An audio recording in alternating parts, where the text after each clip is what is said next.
ನೀವು ಕನ್ನಡಕ ಈ ತರ ಸ್ಪೆಕ್ಟೆಕಲ್ಸ್ ಹಾಕ್ತಾ ಇದ್ರೆ ಮೆಟಲ್ ಫುಲ್ ಫ್ರೇಮ್ ಅಥವಾ ಮೆಟಲ್ ಹಾಫ್ ಫ್ರೇಮ್ ಈ ತರ ಸ್ಪೆಕ್ಟೆಕಲ್ಸ್ ತಗೊಂಡು ನೀವು ಹಾಕ್ತಿದ್ದು ನಿಮ್ಮ ಸ್ಪೆಕ್ಸ್ ಏನಾದರೂ ಈ ತರ ಕಟ್ ಆದ್ರೆ ಮೇಲ್ಗಡೆ ರಿಮ್ ಈ ತರ ಓಪನ್ ಆದ್ರೆ ಸಾಲ್ಡ್ರಿಂಗ್ ಬಿಟ್ರೆ ನೀವು ಇದಕ್ಕೆ ಮನೇಲಿ ಯಾವುದೇ ತರ ಗಮ್ ಅಥವಾ ಫೆವಿಕ್ವಿಕ್ ಹಾಕಿ ಅಂಟಿಸೋದಕ್ಕೆ ಟ್ರೈ ಮಾಡಬೇಡಿ. ಯಾಕೆಂದ್ರೆ ನೀವು ಫೆವಿಕ್ವಿಕ್ ಅಥವಾ ಗಮ್ ಹಾಕಿದ್ರೆ ಇದು ಅಂಟೋದಿಲ್ಲ.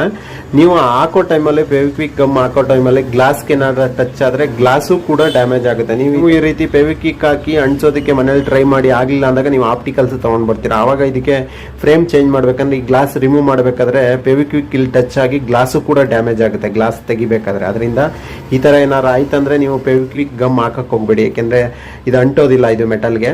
ಅದರಿಂದ ಈ ತರ ಆಯ್ತಂದ್ರೆ ನೀವು ಆ ತರ ಫೆವಿಕ್ವಿಕ್ ಗಮ್ ಹಾಕಿದ್ರೆ ನಿಮ್ ಗ್ಲಾಸು ಕೂಡ ಡ್ಯಾಮೇಜ್ ಆಗುತ್ತೆ.